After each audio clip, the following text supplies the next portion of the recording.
Hello and welcome to Chapter 3. In this lecture we'll be discussing the laboratory. Whenever we talk about the laboratory, there will be several things that we discuss, but we're really going to focus initially on the 5 I's, which include 5 basic techniques like the inoculation, incubation, isolation, inspection, and identification of microorganisms. So, as you can see here, here's some images illustrating some of these things, including inoculation and incubation. We have isolation, inspection, and identification. But really, we're going to go through all of these in greater detail as we go, so let's just go ahead and start off with inoculation. The idea behind inoculation is to ultimately, potentially, produce a pure culture. But we should probably define what culture is. Culture is the purposeful growth of microorganisms, also known as cultivation of. Really, any growth that appears in or on a medium after incubation would be considered to be part of the culture. So again, growing microbes on a medium is culturing. So since I used the medium, let's use the word medium. Let's go ahead and discuss medium or media. The medium or media is actually what's going to provide the resources for the microbe to grow. So it's the nutrients, the things that the microbes will feed on. And so the idea here is that in order to culture or grow microorganisms, we need to supply them with the food that they need in the media. So how do we actually do all this culturing? Well, we need to introduce microbes to that media through inoculation. So inoculation is putting the microbes on the media. It's very important that media is actually sterile. So let's define sterile. Sterile is actually something that is free of microbial life. And so if you hear the word sterile, it's meaning devoid of life. Because if we're trying to purposely grow something or culture it, we want to make sure that that's the only thing that's growing. So we must start with sterile media to ensure that. The next I that we should talk about is incubation. Incubation is actually designed to allow us to provide the resources beyond just food resources that the microbes need. There is, again, an optimum temperature for most microbes to grow, and most incubators run between 20 and 45 degrees Celsius. Incubators can also provide gases required for growth, including things like oxygen. So whenever we talk about our incubator in the laboratory, it's actually set at 37 degrees Celsius, which is body temperature. But it also uses atmospheric gases, so it's the same air that you and I use to survive. So what I'm really getting at is the microbes that we work with want to grow inside of you and use the same resources that we do. So there is some potential risk for infection, and I must stress that in the laboratory you need to be safe, because it is important that you prevent that type of infection. Whenever we talk about incubation, this is an attempt to allow for growth, but we haven't really discussed what growth looks like in different types of media. There are several different functional types of media, but 2 of them we'll discuss here are liquid medias and solid medias.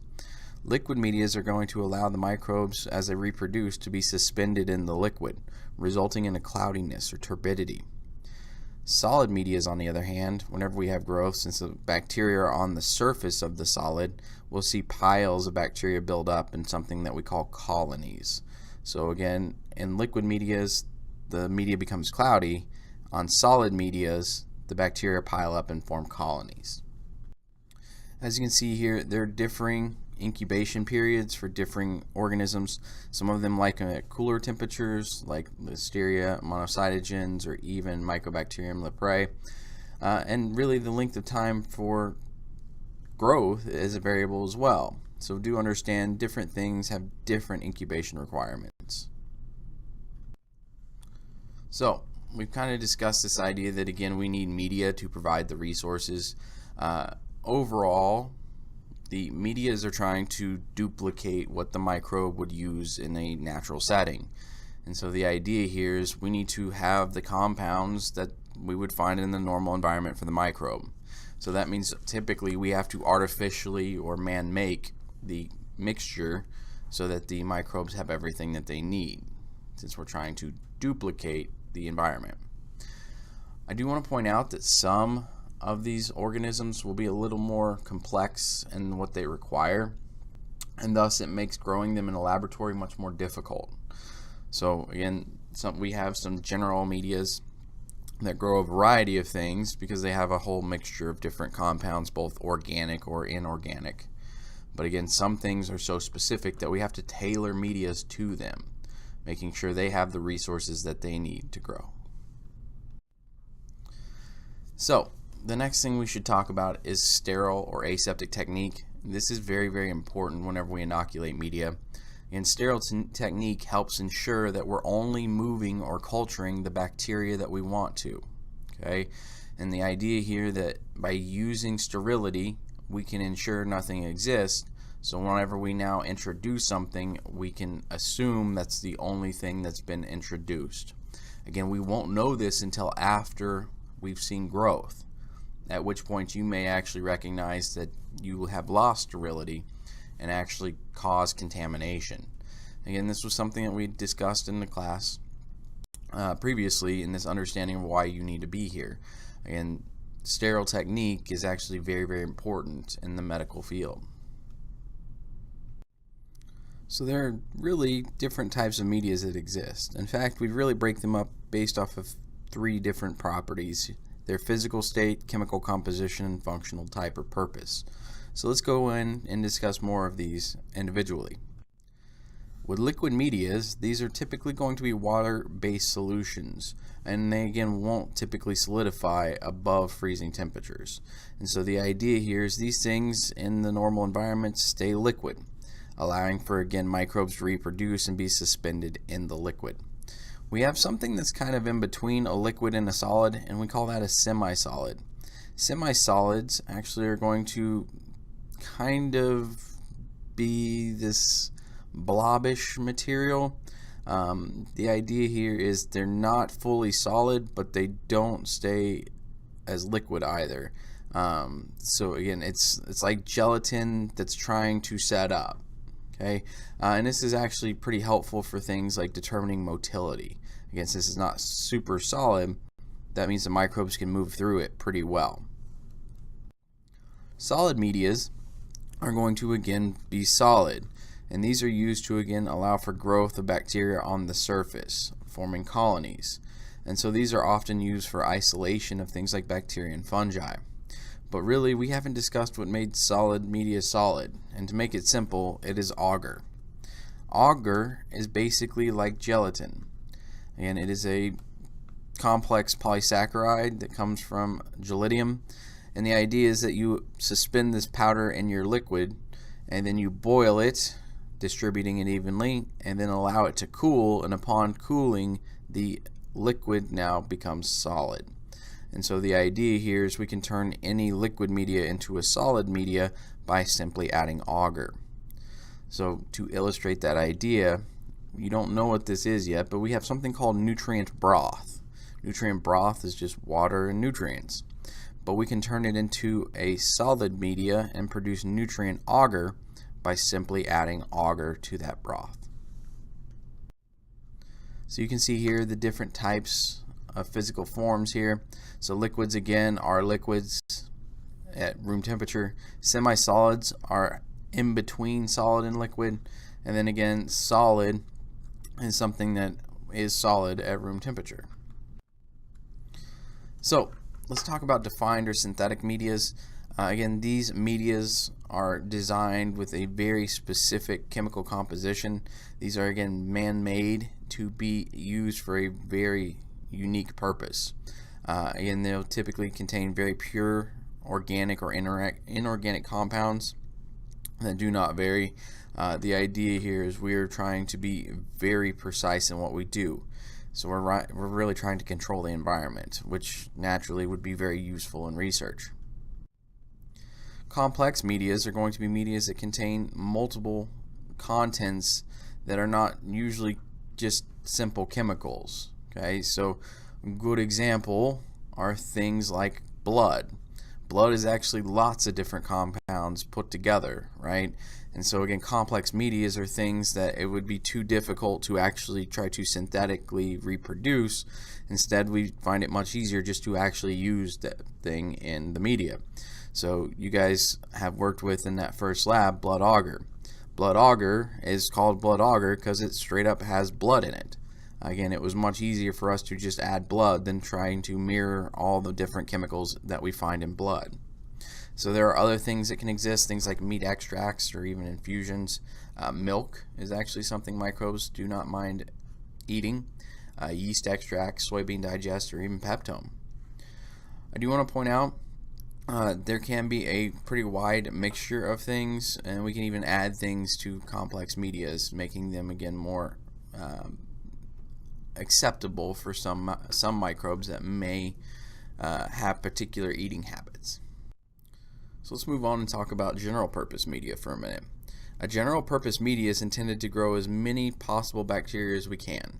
So I mentioned nutrient agar and nutrient broth before. Those are considered to be general purpose. They have a wide mixture of compounds that most microorganisms would actually be happy feeding on. And as a result, a general purpose media like nutrient agar can grow a variety of bacteria. The idea, though, is that sometimes there's not enough resources for a very particular or fastidious organism to live on. So we must enrich some medias. So enriched medias are going to have complex organic substances that are added to ultimately try to encourage the growth of some things. I do want you to recognize the word fastidious. Fastidious actually kind of means to be a picky eater. They have very specific growth requirements. And so things that are required for growth for these fastidious organisms we actually call growth factors. These are specific vitamins or amino acids that are absolutely necessary for that very specific bacteria to survive. So notice here we're going to discuss kind of some purpose things with selective and differential. With selective and differential, we're talking about two different concepts. A selective media is one that's going to purposely select for a group of bacteria. A differential media is not going to select for a group, but rather show us differences between the groups of bacteria that exist. So if you look at the bottom of here, you'll notice that we're using a mixed sample. That mixed sample is a little bit of everything. So there's a bunch of different bacteria in this tube. If we inoculate it on a general purpose, it's pretty easy to assume that a general purpose would grow almost everything. But whenever we plate that same mixture on a selective media, notice the amount of growth is much less, and now it's only a small subset of what grew before. Again, we selected for what has grown. Whenever we talk about differential, notice we can use the same mixed sample, but whenever we plate it on a differential media, notice we still grow most of what we would have grown before because we're not trying to select for anything here. Instead, though, notice that there has been a physical difference in what has grown. Notice again, colonies have a unique, different appearance that they wouldn't normally have. So the idea behind differential is to allow for some cue that tells us that this is a specific type of bacteria. So, as we just illustrated again, selective medias are encouraging the growth of select microbes. You are selecting for what you want to grow. So this is very helpful in things like isolation, especially whenever you have environmental samples that will often be mixed. Differential media, as we said before, again shows us a difference. We're not just selecting for one thing. We're not trying to control what does grow. Instead, we just want to see a difference between what is growing. So often we use color change as our best way.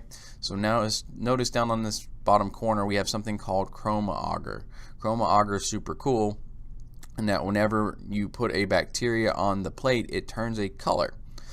So notice they wrote E. coli in E. coli. They used the bacteria to write the word E. coli, and thus now you can see E. coli appears as kind of a salmon pink color. They wrote Klebsiella with Klebsiella. That appears a real dark blue. Proteus is a gray. Staph saprophyticus is going to be a very light pink. And so the idea here is we could grow a huge amount of different bacteria, but they all appear unique and different.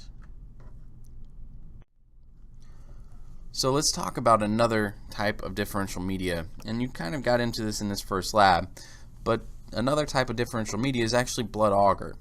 Blood agar can show us differences between types of bacteria based off something called hemolysis or hemolysis. Okay?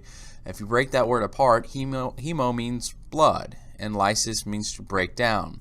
And so the idea here is we're looking for the ability of microbes to break down blood. Some bacteria are better at this and can completely destroy red blood cells. We call those things beta hemolytic. So if you see beta hemolysis, it's a complete breakdown of red blood cells. Alpha hemolysis is still breakdown, but it's only partial breakdown, and what you're left with is a waste product that actually takes a grayish greenish appearance. So alpha hemolysis is partial breakdown or incomplete breakdown. Gamma hemolysis is actually kind of a pretty dumb name because gamma hemolysis is literally no hemolysis. Why we don't just call it no hemolysis, I have no idea. So you can see the different options here. Notice that around the strep pyogenes example here, that all the red of the blood is gone. That now you see that amber color of the agar. So the idea here is this is beta hemolysis. We've completely removed the red of the blood. Notice the patient here also has beta hemolysis. This is not good for this patient. This illustrates that they have a beta hemolytic organism. And to really put this in perspective, if it can break down blood on a plate, it sure as heck can break down blood in you, which as you can imagine doesn't go over well. Notice over here we have this grayish green haze that's left around the growth. This is an example of alpha hemolysis, where we have partial breakdown and a waste product has been left behind. And lastly, we have gamma. Notice a gamma, it's still red like the background because we're not feeding on the blood to survive. So let's talk for a bit about an example of media that's both selective and differential. And the one I wanted to do this with is mannitol salt agar because we won't actually see it in our laboratory, so I'll use it as our example. Mannitol salt agar is made of three primary parts: mannitol, salt, and agar. At this point you should know what agar does, and hopefully right now you're saying it's a solidifying agent, because that's what it does. It solidifies the media, making it solid. And so really there are two parts that are going to help us in our selective and differential features: the mannitol and the salt. Naturally, salt is something that most microbes do not really like. Okay, so we have used it for a very long time through history to preserve food because most microbes don't want to be in high salt environments. So naturally we can use the salt here as our selective feature, only selecting or allowing the growth of organisms that can tolerate salt. So that really means the mannitol has to be our differentiation factor here. And so again, mannitol is something that we can break down and produce a waste product like acid. And so the idea here is if you see growth on a mannitol salt agar plate or an MSA plate, you know that the organism is at least salt tolerant, meaning that it can survive in the salt. But again, if we have the ability to break down mannitol and turn it into an acid, notice that there's a color change here. That color change is the accumulation of acid that is affecting the normally pinkish red phenol red. And so whenever the pH changes, that red turns to yellow. So this is illustrating that this is an acid environment, meaning that we're breaking down that mannitol. Interestingly enough, what this test primarily looks for is staphylococcus. Staph readily grows on your skin, which is usually pretty salty, and as a result can readily grow on this agar. But there are two different types of staph that we're interested here: the Staph aureus and the Staph epi.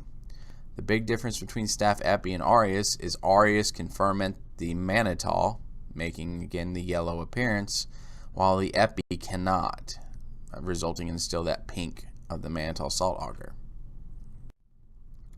Speaking of phenol red, the carbohydrate fermentation test also uses it. So notice again the default tube here is actually red because again the pH is roughly neutral or normal, 7. And so the idea here though is if pH changes, it can turn to yellow. And again, that yellowing is really indicating a lowering in pH that we call again an acid. So in the fermentation tubes, we're really looking for fermentation that results in the formation of acid. So we're going to break down a sugar and turn it into an acid. So naturally, this is going to be an example of a differential media. this bacteria is clearly different than this one because this guy could ferment the sugar to make the acid. Another thing to point out here is notice that there's a tiny little upside down test tube inside of here. We call this a Durham tube. And the reason it's upside down is so that it can capture gas, because there's another product of fermentation that is gas. And so we can look for the production of acid and gas with this particular test. So the next topic that we really need to discuss is the isolation techniques that exist. The idea with colonies is whenever you see one, traditionally we like to think of it starting from one single cell. So whenever you see colonies that are by themselves, you can think of it as being where one cell reproduced itself a bunch to make just a group now of that same cell. And so the idea here is that we can use techniques like isolation streaks to separate bacteria from one another. But there are some requirements for isolation. First off, we need a solid media. Typically we do this on a petri dish, and again we need sterile media and equipment. So let's illustrate an example here of what's going on with the isolation streak method. So first off, this is a 4-streak method. With the name like 4-streak, you should probably understand that means we're going to streak the plate 4 times. Okay, so let's look at this bottom kind of image down here. Again, this is what one really looks like, but here's kind of a graphic illustrating how we do it. So the first time we have to introduce the bacteria to the plate. So the first streak is going to be that introduction of the bacteria on the plate. Once we're done with that introduction, again we need to sterilize our loop so that we can now just pull bacteria from the previous streak and continue streaking. Again, since this is a 4-streak, we need to sterilize our loop and make our 3rd streak here. And to finish this out, again sterilize your loop and make the 4th streak. The idea is pretty simple. That first streak is going to have a huge amount of bacteria in it. But since we sterilize our loop in between, we're going to just drag a small portion of bacteria to the next streak. So basically what I'm doing is diluting down the numbers of bacteria by streaking them out over a firm surface. And so as you can see here, early on this culture is basically a sheet of red, yellow, and gray. But by the time we get to our 4th streak down here, notice that we have isolated gray colonies and yellow and red colonies. This is very helpful because now we can feel comfortable that what's there should be the thing that we are looking for. So in order to produce a pure colony or pure culture, we typically have to do isolation. But from that point on, we can actually do what we call subculturing, where we can pull an isolated colony and put it on new media using isolation streak to prove that that is the only bacteria on that media. And so we would call that again at that point pure. We know it's just that one thing. Another word for this is anexic, meaning free of other living things except for the one that we're actually working with. So you can see here there are differences in appearance in terms of mixed cultures and contaminated. A mixed culture may be purposeful, but notice whenever we see it growing on a solid here that there's roughly equal distribution of the 2 different microbes. So there's roughly the same amount of yellow and gray here. With a contaminant, you can see it is a typically lone or very few isolated little pop-ups that happen in what would normally be considered to be a pure culture. I do want to point out most contaminants that you will encounter will typically come from the air. And so it's very, very, very crucial that while you're working with media is that you keep the media closed as much as you possibly can to eliminate those airborne contaminants. So inspection and identification are the last I's that we're really going to do here. And it's pretty important to understand that these two go together. So there are newer techniques though that are actually a little more effective, safer, and at this point honestly cheaper. So we've kind of moved away from a lot of biochem tests because you are actually actively growing the potential threats right there in your laboratory. So we found typically safer options in things like genotype testing or genetic testing, immunologic testing, or even again inoculation of specific lab animals. So I do want to really take a second to emphasize the genetic testing and immunologic testing. These things are really the future. Again, there is variability in biochem testing that we just don't traditionally see in genetic testing or immunologic testing. And so the idea is we can be safer but also more accurate in our identification of the pathogens by using these techniques. So I do want to point out that we traditionally don't just use one of the options. We usually use a variety, producing a microbial profile. So you'll look at the physical features of growth, you'll do genetics testing, you'll test it using immunologic practices, and even use micro and macroscopic analysis on things like the petri dish and on a microscope. The American Type Culture Collection, or ATCC, is actually one of the country's largest stores and potentially provider of cultures for much of the research community. It's pretty important that, again, we have continuous cultures of stuff that we know so that we can work with them doing experimentation. But I do want to point out that really anytime that we have levels of microbes higher than we would naturally find in the environment, we now consider them to be a biohazard.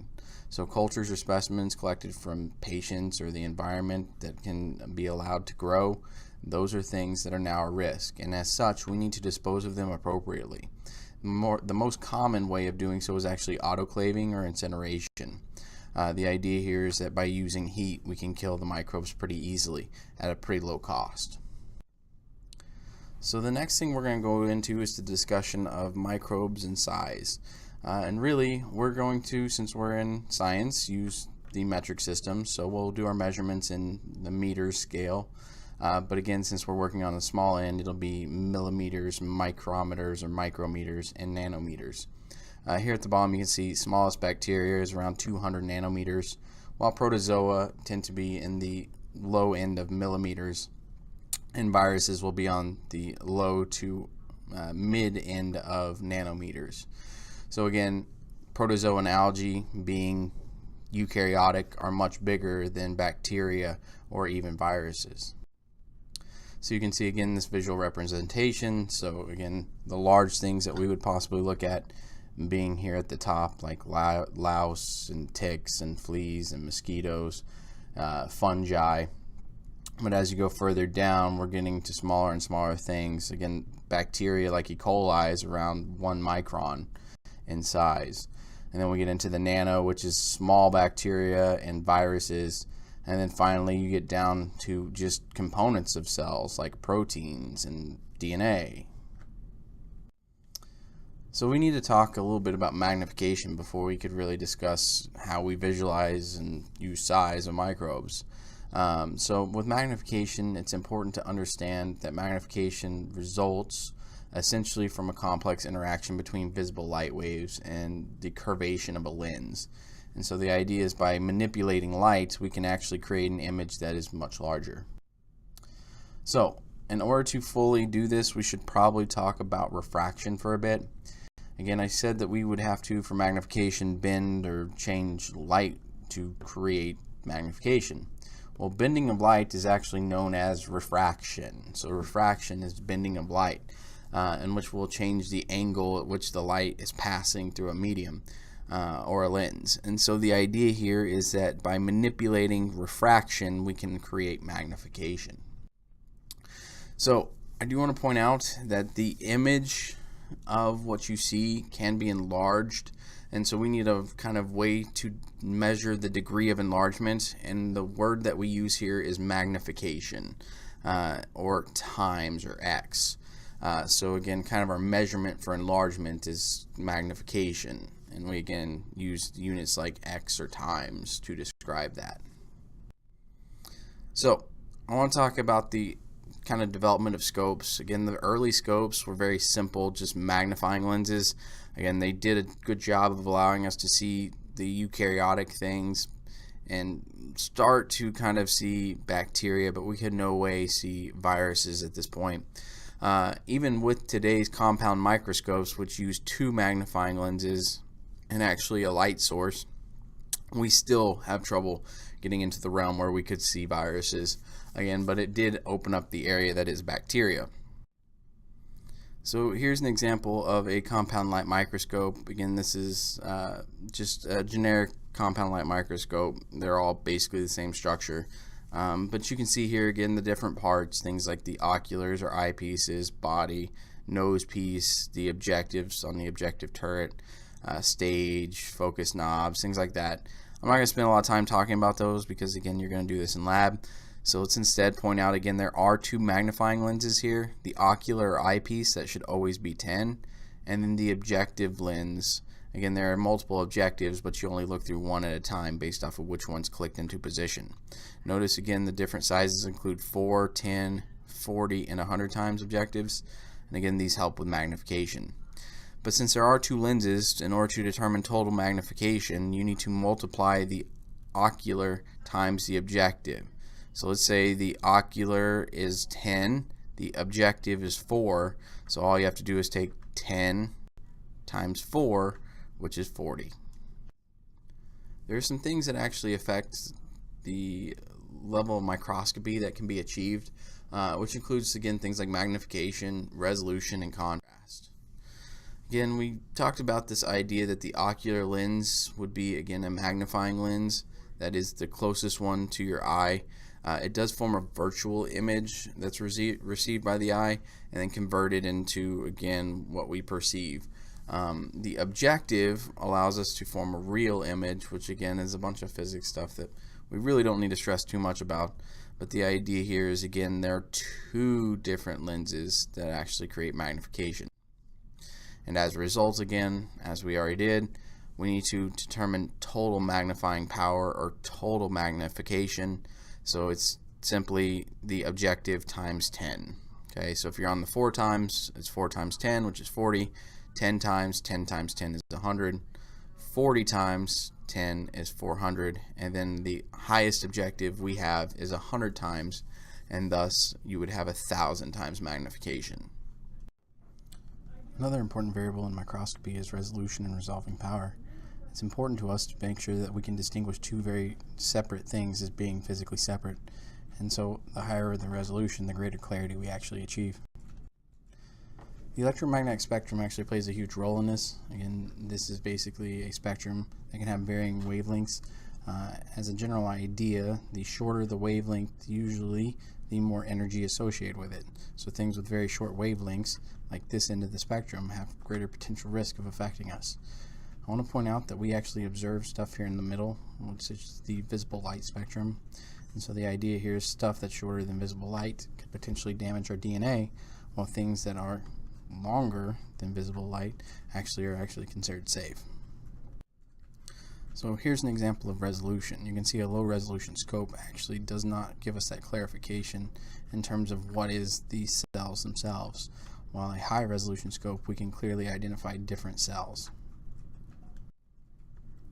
Oil immersion is going to be important in understanding how we can observe things with the utmost magnification and resolution by affecting really the refraction. So a drop of oil typically will be placed between the 100 times objective, also known as the oil immersion lens, and this actually keeps a more similar density with the glass, allowing less scattering of light, thus increasing the amount of resolution and ultimately clear at that higher magnification. So you can see exactly what we're talking about here. As light comes up from the bottom, it's going to refract whenever it comes into the glass, but also will refract as it comes out of. Since there is a bigger difference between the air and the glass, we see a pretty big or a very large amount of refraction. If we put oil between the lens and the slide, the oil is more similar to the density, and thus we see a decreased amount of refraction. So there is again a refraction index. We're not going to take time to really go over it here. Again, just understand that again light bends as it moves through different mediums that are of different densities. So there are some different variations of light microscopy. 4 major ones that exist, but really only 2 are what we'll care about, are the bright field and dark field light microscopes. But we'll also discuss for just a brief amount of time the fluorescent microscopes and confocal scopes. So you can see here again a bright field microscope and then the dark field microscopy. The difference is really the background and the light that we're collecting in the eye.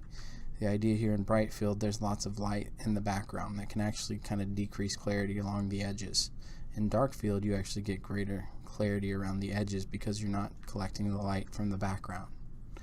Phase contrast, we don't really care much about, nor do we really care much about differential interference. But with fluorescence and confocals, we actually see a situation in which we have cells that are colored, and these are purposely colored.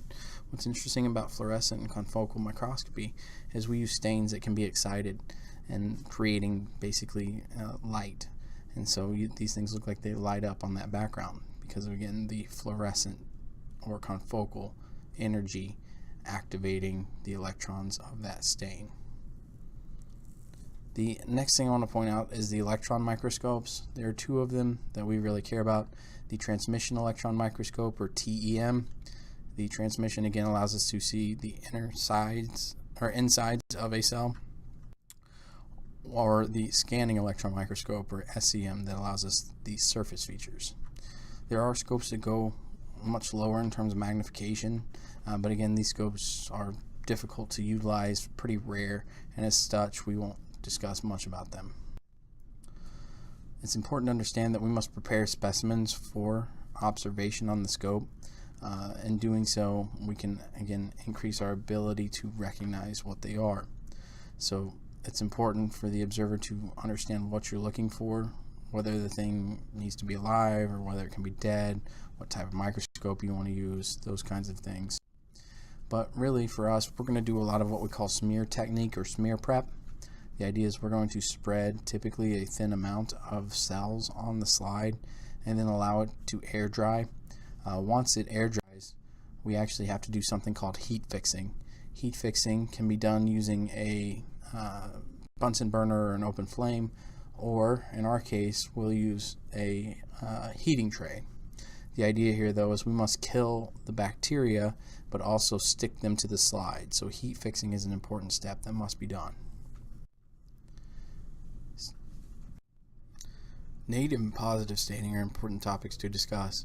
With a positive stain, we're actually going to see a situation where we're going to use a stain that's an opposing charge to the outer surface of the cell. By doing so, the stain or color will actually adhere to the cell itself. Negative stain, on the other hand, does the opposite. Since they are like charges, they actually repel each other. So instead of staining the cell, we stain the background, leaving the blank space as being where the cell occupies. We can see that here. Notice this essentially positive stain here is attracted to the negative features of the cell, causing the cell to become colored. Notice this negative stain, on the other hand, the stain itself is repelled, creating a space where the bacteria actually lies. You can see here that there is an example of a simple stain. Simple stains are what the name implies, simple. It's the addition of one single color just to create a difference in the background and the bacteria. Differential stains, much like differential media, is intended to show you a difference between what is there. So these are often complex staining techniques. One of the more common ones we'll actually discuss here is Gram stain. Gram stain was developed a while ago with this idea that we can use different physical features of the cells to show us a different appearance through this staining procedure. So you can see here, the gram-positive bacteria appear purple. So all the purple bacteria will be called gram-positive. Gram-negative, on the other hand, will appear pink or negative due to features that are different. Another example of a differential stain includes the acid-fast stain. One problem with gram staining is it relies heavily on something called peptidoglycan, which not all bacteria have. So one cool feature is the acid-fast stain actually allows us to look at another feature in some bacteria that utilize acids like mycolic acids on their outer surface. So in this case, acid-fast bacteria stain pink, and the non-acid-fast appear blue or purple. The endospore stain is intended to show us an endospore. An endospore forms from a vegetative cell. I want to point something out. The word vegetative here is actually in reference to a living active cell. The inactivated cell we would actually refer to as being the endospore. So essentially, an endospore is a protective strategy that happens whenever a cell is in a dangerous situation and it wants to go dormant. There are really two major endospore forming genera, Bacillus and Clostridium. So you can see again the endospore initially develops inside, but the rest of the cell can die, leaving the spore to remain. Specialty stains are also very important, but these again are special and will emphasize certain parts of cells and may not reveal the whole actual process of staining the cell. So here's an example in a capsule stain. Notice we can see the bacteria, we can see the stained background. What is not stained is actually the capsule, which is a protective coating that covers some bacteria. A flagellar stain like this one actually again highlights the flagella so that we can observe these long filaments used for movement.